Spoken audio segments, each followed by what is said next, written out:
Olá, bom dia a todos e a todas, né? Para quem não me conhece, meu nome é Gaspar Silva e vamos aqui adentrar no nosso bate-papo daqui, nosso bate-papo sobre dependência química.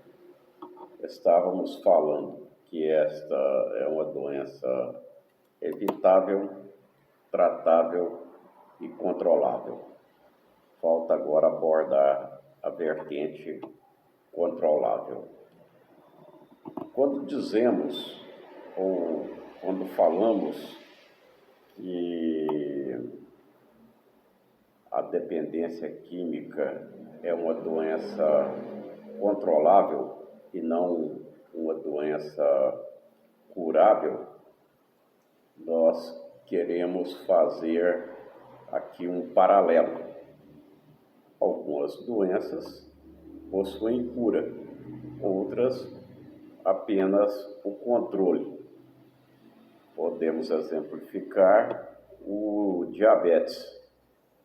Diz a ciência convencional que para que o paciente obtenha melhores resultados frente a este problema de saúde, ele precisa então ficar distante do açúcar. Aqui no caso da dependência química, o indivíduo precisa ficar longe da substância psicoativa causadora da sua dependência. Isto porque nós precisamos considerar uma máxima científica que nos diz o seguinte: não existe consumo de substância psicoativa seguro. Isso é consenso dentro da ciência. Pois muito bem, não havendo consumo de substância psicoativa segura, isso significa que a única forma 100% efetiva para se evitar a dependência química é não usando qualquer tipo de substância psicoativa, o que às vezes se torna difícil pensar neste assunto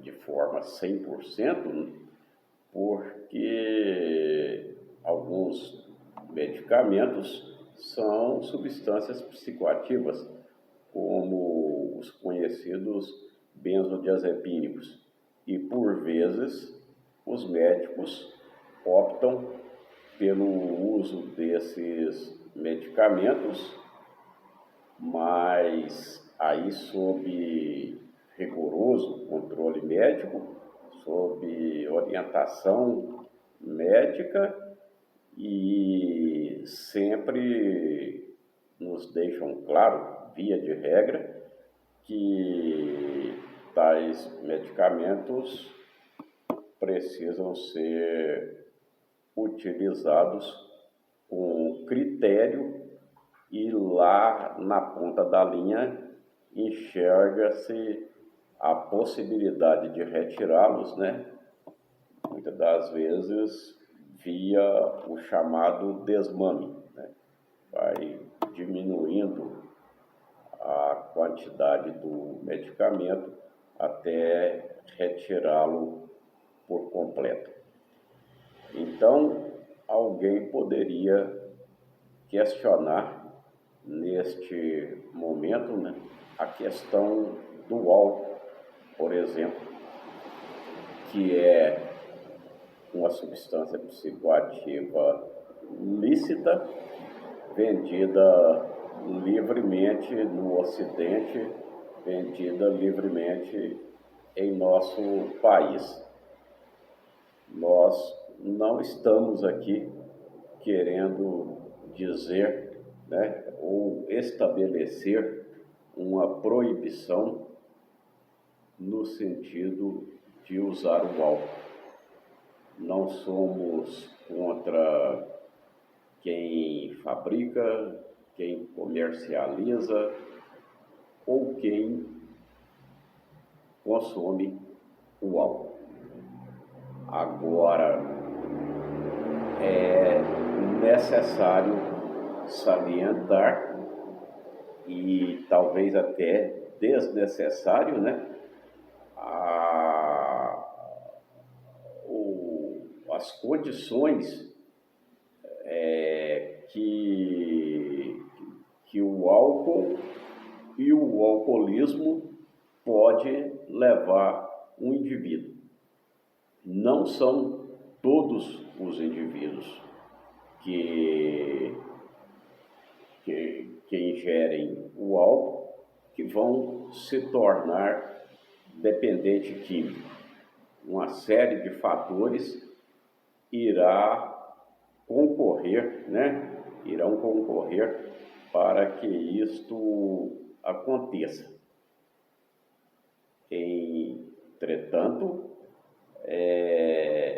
os problemas ocasionados pelo álcool estão aí registrados principalmente na mídia no dia a dia. E quando aquele percentual, talvez em torno aí de 12,5%,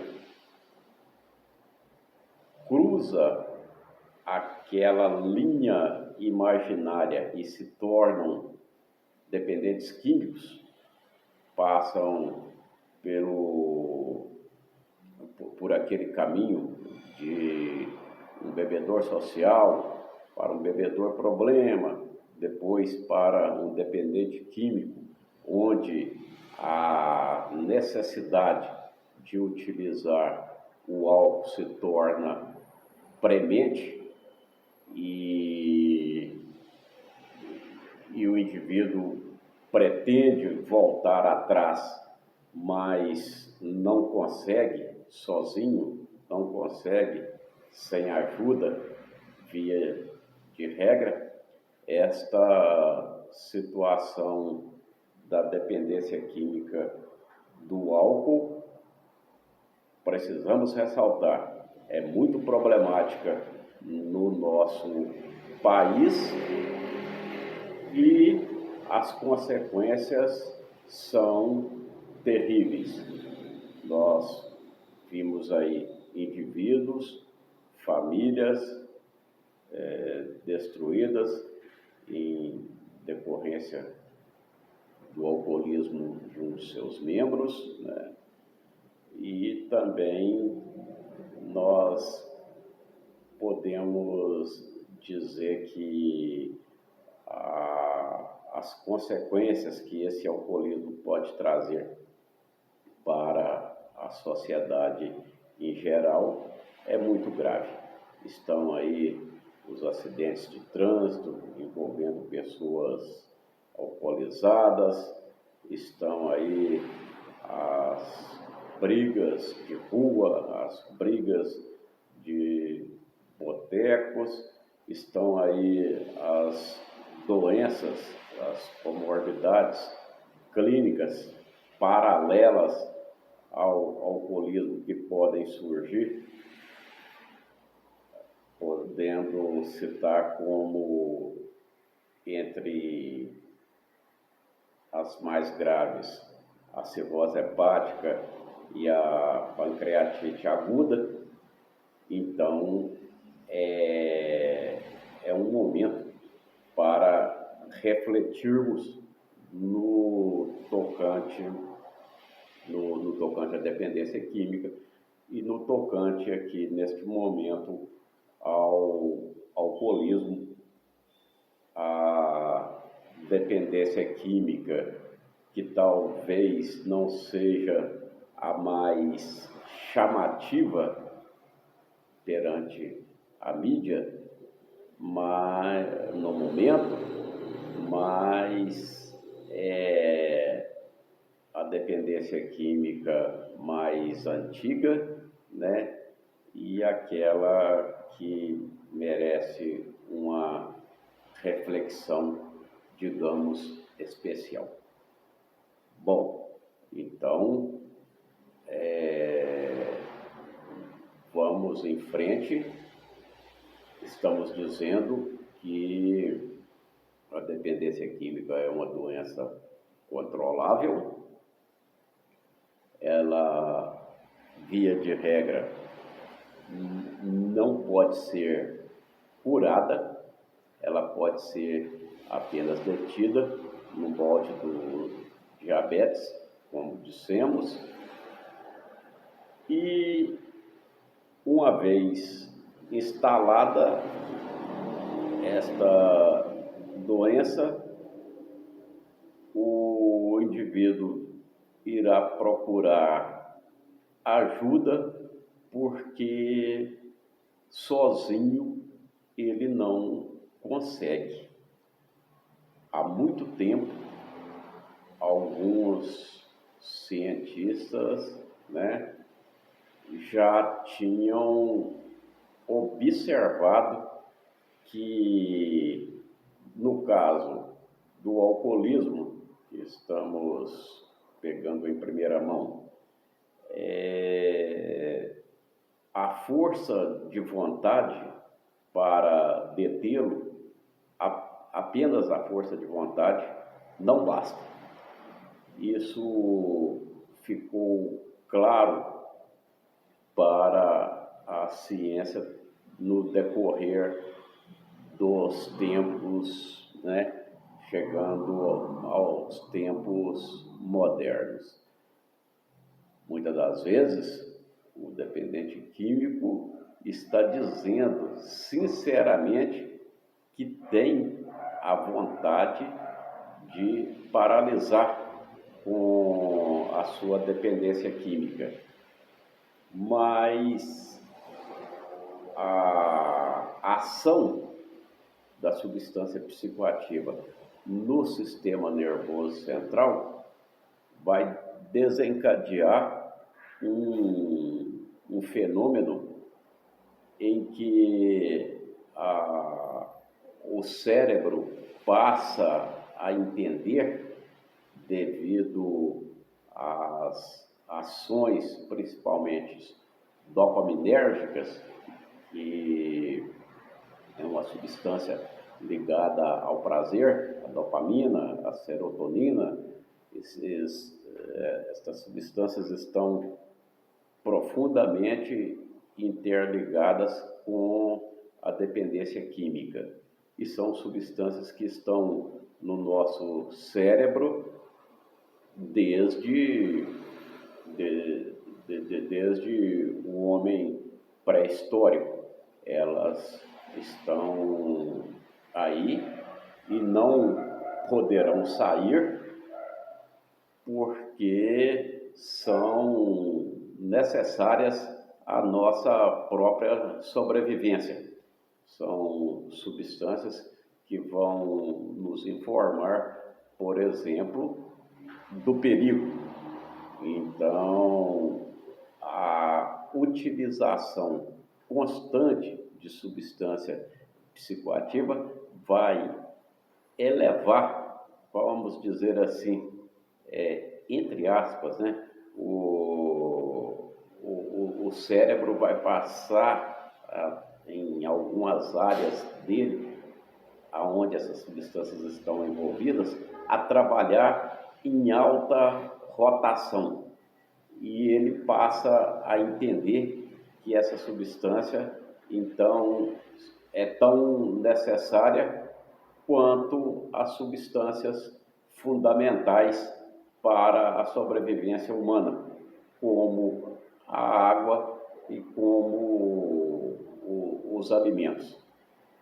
Então, neste momento, quando ele retira a substância, né, paralisando por conta das condições normalmente precárias, que o indivíduo chega frente à dependência química, ele retira a substância e o cérebro também é dotado de um sistema de recompensa cerebral, que vai pedir para ele recolocar essa substância no lugar, e se não for essa substância, ele vai cobrar, via de regra, que seja colocado uma outra substância no lugar, né? Uma outra compulsão irá surgir nestes momentos de recuperação, principalmente nestes primeiros momentos de recuperação. Então, nós podemos dizer que a paralisação com a substância psicoativa, ela requer uma série de providências. É uma doença que, cientificamente falando, é aceita como sendo uma doença multifatorial, ocasionada por vários fatores que nós certamente abordaremos em momentos subsequentes. Entretanto, ela sendo uma doença multifatorial, vai exigir também, né, um tratamento, uma recuperação multifatorial. E aí surge a questão do controle sobre a substância psicoativa. É preciso, né, dizem alguns médicos, alguns terapeutas, que necessário se faz um controle de forma que o indivíduo entenda, né, que o recuperando entenda num primeiro momento que necessário se faz que ele siga algumas orientações que outras pessoas que passaram por isso assim o fizeram. Então, é preciso, conforme dizia o Dr. Carl Jung, que aconteça algo diferente para que o paciente possa encetar o caminho da recuperação. Esse algo diferente ele não estava se referindo a acontecer alguma coisa de forma explosiva ou milagrosa. Ele estava dizendo acontecer algo no sentido de que o paciente seja induzido e possa assimilar que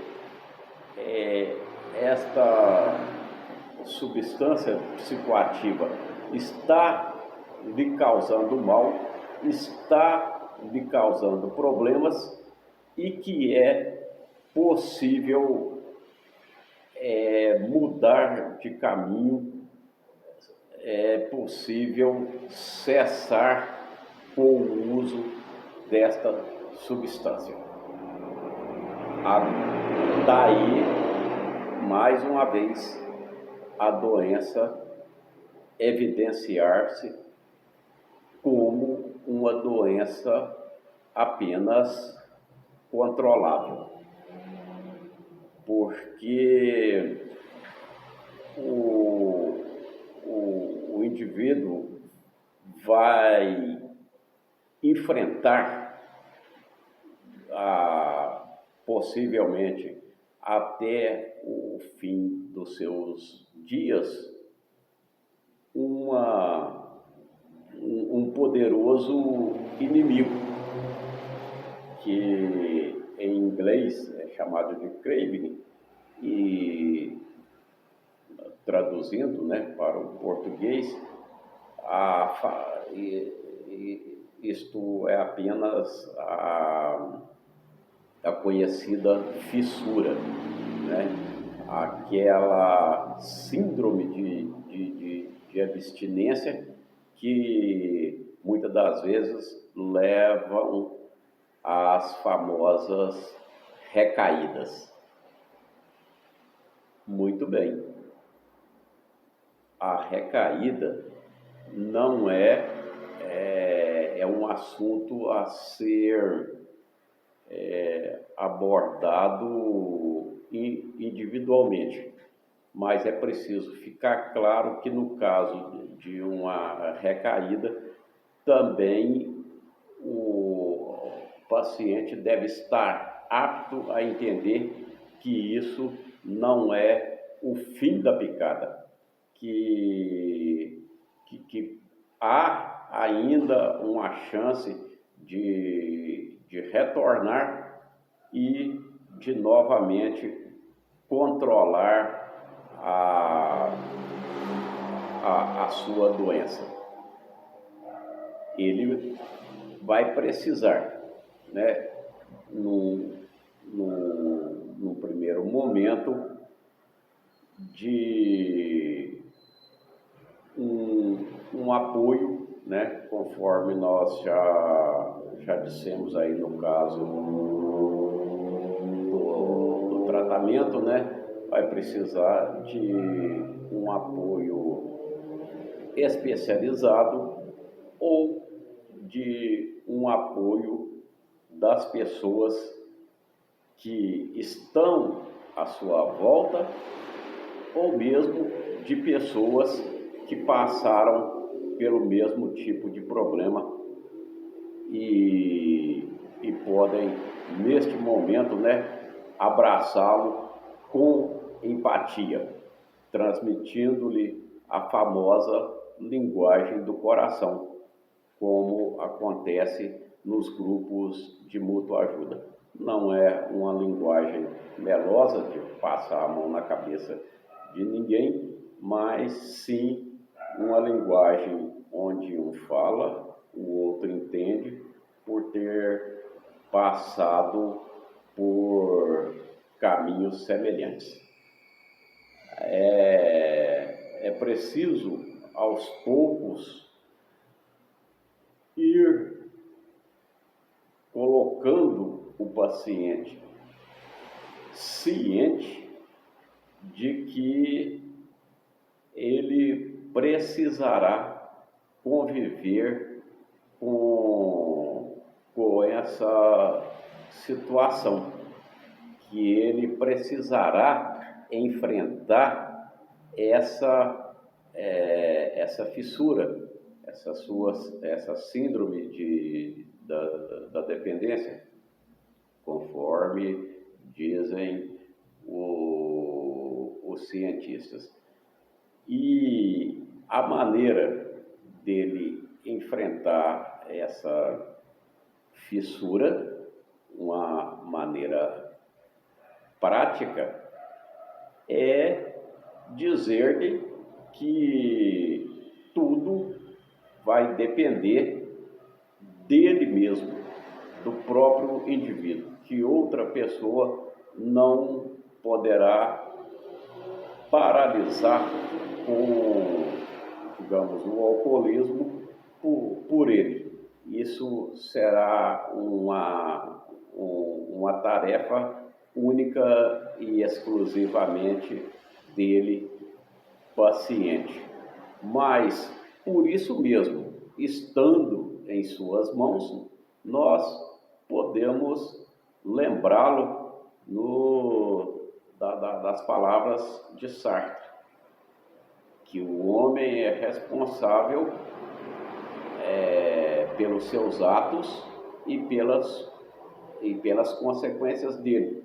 Daí o homem estar condenado a ser livre. O controle da sua doença, né, está em suas mãos. Ou seja, o cérebro da pessoa que entrou para a condição de dependente químico, ele está afetado de uma maneira tal que, se ele, falando do alcoolismo, voltar ao primeiro gole, ele não vai voltar mesmo que tenha decorrido anos e anos de abstinência, ele não vai voltar àquela situação inicial. Via de regra, o alcoolismo se inicia na adolescência. No primeiro momento, o indivíduo tem uma sensação de relaxamento, de liberdade, de entrosamento com o seu grupo, e isso se torna prazeroso naquele primeiro momento. Mas, sendo uma doença progressiva, incurável e de fins fatais, com o decorrer do tempo, as circunstâncias vão se modificando até que a pessoa vá parar naquele chamado fundo de poço. Então, o cérebro dele ficou condicionado, conforme nós dissemos, né? Quando ele recebe novamente aquele primeiro gole, que nos grupos de muita ajuda dizem, né? Evite o primeiro gole, evite o primeiro uso, é porque esse primeiro gole, esse primeiro uso vai levar o seu cérebro àquela condição de quando ele parou de usar, e não lá atrás, quando ele começou a usar. É o que nós estávamos dizendo, né? O cérebro parece que se acostumou com a substância psicoativa em altas doses, né, a funcionar, portanto, em alta rotação na presença dessa substância. E isso não mudará. É claro que o álcool ou outra substância psicoativa qualquer são substâncias inertes que estão lá na prateleira, lá na biqueira, aonde quer que seja, de uma forma inerte, né? Quieta. O álcool não vai sair lá da prateleira e se direcionar espontaneamente para o indivíduo. Ele é que fará isso mediante a questão da fissura que foi colocada. E essa sim é a preocupação, é aquela que deve ser monitorada por ele, né, durante a vida toda, a partir do momento em que ele entrou em tratamento, que ele entrou em recuperação. Então, nós temos, né, para conosco que a dependência química é uma doença controlável e não uma doença curável, mas uma doença controlável que pode que pode ser controlada de maneira tal que o indivíduo vá até o fim da sua vida, né? Venha a falecer por outros motivos, por outras circunstâncias, e a doença permanecer sob controle. Isto é visto no dia a dia, principalmente, né, quando se trata de populações de recuperandos mais numerosas. No caso aí, os grupos de mútua ajuda, né, tais como MA, Narcóticos Anônimos, tais como Alcoólicos Anônimos, isto é visto de uma forma corriqueira. Então, está aí o que teríamos a dizer a respeito de ser uma doença controlável e não uma doença curável, esperando que possa ter havido um esclarecimento a respeito do assunto. Assim sendo, vou me despedindo, pedindo a todos que possam, né, que entrem no canal, que se inscrevam no canal, que dê o seu like e que possa, dessa maneira, nos possibilitar a continuar aqui com o nosso papo de equipe. Muito obrigado e até mais.